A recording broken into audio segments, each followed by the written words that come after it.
ধরে আমার এই ব্লগটা পেন্ডিং হয়ে রয়েছে, আমি করে উঠতে পারছি না, একদম টাইম করে উঠতে পারছি না। আর তো আজকে এই ব্লগটা আমি এইভাবেই শুরু করছি যে আমরা কিভাবে জার্নিটা স্টার্ট করেছিলাম হরিদ্বারের।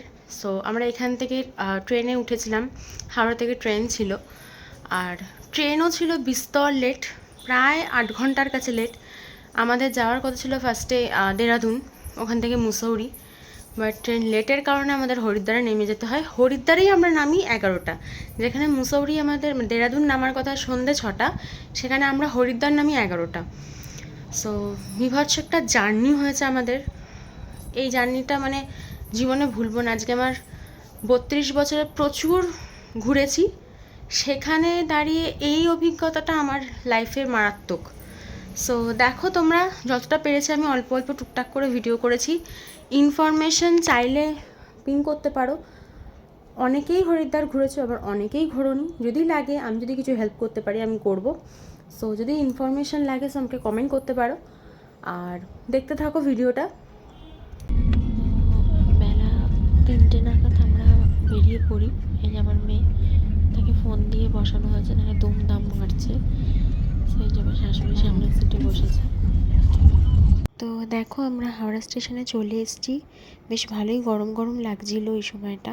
আর এই যে গাড়িটা, এখানে যারা হাঁটতে পারে না, বয়স্ক, তাদের জন্য এই গাড়িটা নেওয়া যায়। আমার শাশুড়ি মা যেহেতু পারেন না, সো এই গাড়িটা আমরা ওখান থেকে হাওড়া থেকে নিয়েছিলাম। 4 জনের জন্য 200 টাকা নিয়েছিল, আবার একজনের জন্য 200 টাকা। সো আমরা সবাই চলে গেছিলাম। এবার এই দেখো আমি ডাইরেক্ট ট্রেনে উঠে তোমাদের ভিডিওটা করছি। সারাক্ষণ মানে আমার মেয়ে আমাকে এমন মাতিয়ে রেখেছে যে ভিডিও করার আমি স্কোপ করে উঠতে পারি না। এই ওকে শুয়ে আমি একটুখানি চান্স পেয়েছি ভিডিও।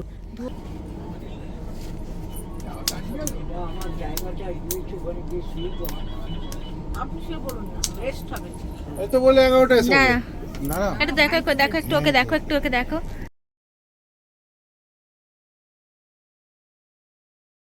ওইখানে আমার মাসি শাশুড়ি শুয়ে, আর এই যে নিচে দেখছো আমার শাশুড়ি মা শুয়ে। মানে আমাদের খাওয়া দাওয়া সব শেষ করে আমরা এই এখন একটুখানি শুয়েছি, আর আমার মেয়ে ঘুমোচ্ছে, আর আমার হাজব্যান্ড ঘুমায়নি যথারীতি। আর সো মাঝে একবার টয়লেটের সামনে গেছিলাম, সো একটু কেক মেরে নিলাম, একটু জানলার সামনে দাঁড়ালাম, দরজার সামনে দাঁড়ালাম। না লাগলো ওই এই আমরা লখনৌ স্টেশনে।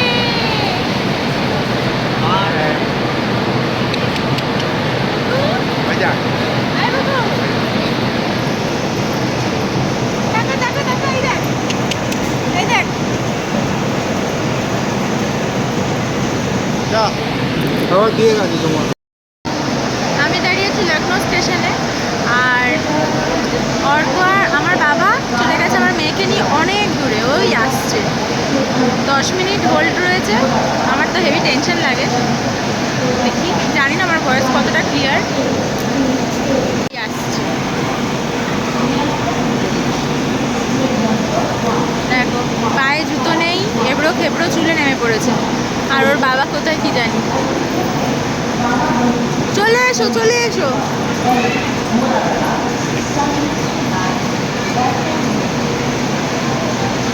উঠে যাও।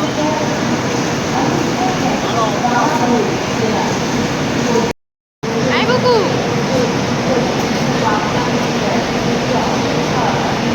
গিয়ে আমরা হোটেলে পৌঁছাই রাত্রির 12টা। সো আর ভিডিও করার কোনো মানেই হয়নি তখন। আর এই যে সকালবেলা বেরিয়েছিলাম হরকিপৌড়ি ঘাটের দিকে, সো একটু গঙ্গা দর্শন করে নেবো সবাই।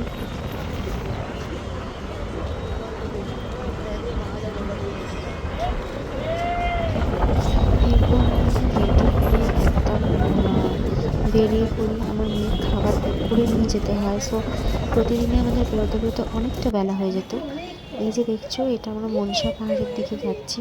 ভীষণ খাড়াই সিঁড়ি, তোমরা নিজেরাই সিঁড়িগুলো দেখে নাও, এত খাড়াই সিঁড়ি। এই দেখো সিঁড়িগুলোর হাইট মারাত্মক। মারাত্মক হাইট আর একটা সিঁড়ি। মেয়েকে নিয়ে নেমে তো পড়েছি, উঠবো কী করে জানি না এরকম একটা সিচুয়েশনে। দেখো এই যে আমার মা এগাচ্ছে, আমার শাশুড়ি মা আসতে পারেনি, উনি গাড়িতে বসে আছেন। মাসি শাশুড়িও আসেনি, আমরা এই 4 জন এসেছি। এখান থেকে রোপওয়ে যেখানে আছে সেখানে অনেকটাই ডিস্টেন্স, আর এরকম বড় বড় সিঁড়ি আর একটা মার্কেটের ভিতর দিয়ে যেতে হচ্ছে। আমরা এখন মনসাপাড়ের কাছে আছি, কিন্তু সবাই বলছে এখানে 2 ঘন্টা ওয়েটিং।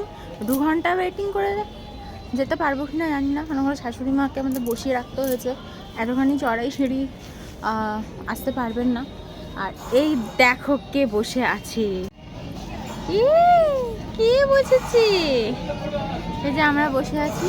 আর অর্ক গেছে ওখানে দেখতে যে কত ঘন্টার লাইন। রোপওয়ের আওয়াজ শুনতে পাচ্ছি।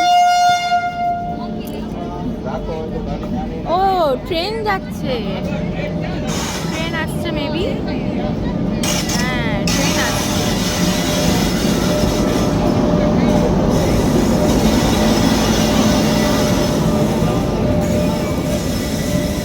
সিঁড়ি দেখেছো কি খাড়াই সিঁড়ি।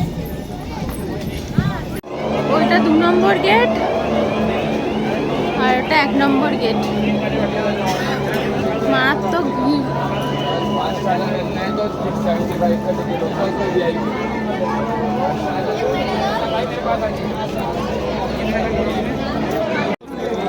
এখানে একটা কথা বলার জন্য আমি ভয়েস দিচ্ছি। এই যে এই সিঁড়ি দিয়ে আমার নামার কথা আমি ভাবছিলাম কী করে নামবো, তাই উঠবো কী করে মেয়েকে নিয়ে। তো জানি না এটা ভাগ্যের ফের নাকি, আমার জেঠু ওখানে এমন অসুস্থ হয়ে পড়েছিলাম যে পুরো ট্যুরটা আমাদের মারাত্মক মতো মানে অভিজ্ঞতা সম্পন্ন। সো আমার জেঠু হঠাৎ অসুস্থ হয়ে যায়, স্ট্রোকের মতো হয়ে যায়, তাকে এরমভাবে নামানোটা অসম্ভব ছিল। সো এই দেখো এটা হচ্ছে এন্ট্রি, এরমভাবে এখান থেকে এন্ট্রি করতে হয়। আমরা ভিআইপি টিকিট কেটেছিলাম, কেন অতক্ষণ ধরে দাঁড়াতে পারতাম না। সো এইভাবে এন্ট্রিটা তোমরা দেখতে থাকো আর ইনসিডেন্টটা শোনো। সো লাস্টে একটা টোটো আসে সবজিওয়ালা, মানে সবজি নিয়ে, তাকে কোনো রকমে ম্যানেজ করে 300-350 টাকা দিয়ে ভেতরের রাস্তা দিয়ে ঘুরে ঘুরে আমাদের নামতে হয়েছে গাড়ি অবধি, নাহলে আমরা যেতে পারতাম না। আমার জেঠু একদম বমি করে চোখ ফোক উল্টে একদম মনে হয় এক্ষুনি হসপিটালাইজ করতে হবে। বাট ওরা সবাই খুব হেল্প করেছিল, ওখানের লোকাল লোকেরা। ওই দেখো লাইন চলছে এরমভাবে, এদিক দিয়ে গিয়ে আর ওদিকে আর একটা জায়গা আছে। আর এই যে জালের ভেতর যাদের দেখছো এরা জেনারেলের জন্য দাঁড়িয়ে, এরা টিকিট কম বাট দাঁড়িয়ে আছে প্রায়। আমার বুকও যাচ্ছে, বুক ভয় পাচ্ছে নাকি রে? না না খুব ভিড়। এই তো আমরা ওপর চড়ছি। গাড়িগুলো সব ওপরে, গাড়িগুলো ওপর দিয়ে যাচ্ছে, দেখ একদম। ভালো লাগছে।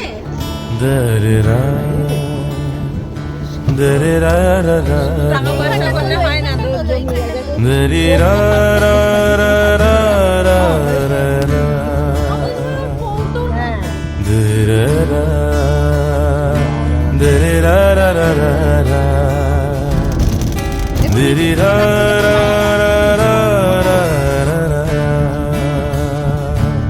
ওখানে দাঁড়িয়েছিলাম, দেখতে পেলাম না তো ওপর।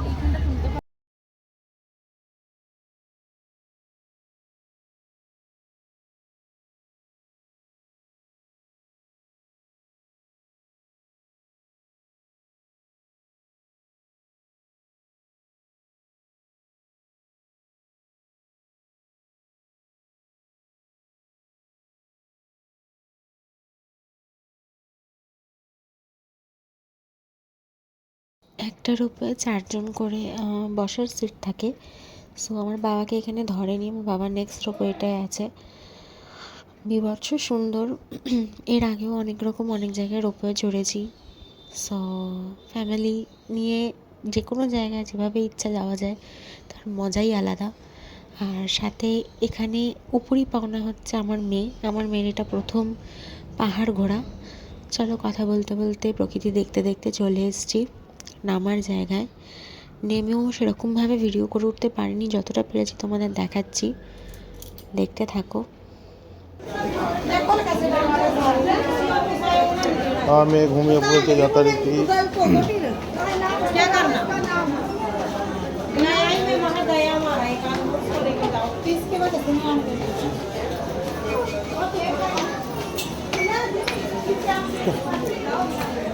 আচ্ছা,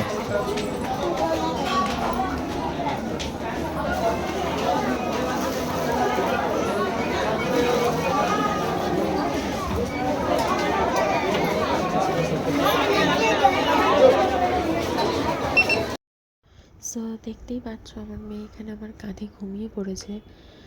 আর এটাই হচ্ছে মন্দিরে ঢোকার মূল জায়গা। এবার এখান থেকেও আরও অনেকটা ঘুরিয়ে পেঁচিয়ে যেতে হয় এবং সাথে সাথে না থাকলে কিন্তু হারিয়ে যাওয়ার চান্স বিশাল। আমার মাকে আমি হারিয়ে ফেলেছিলাম।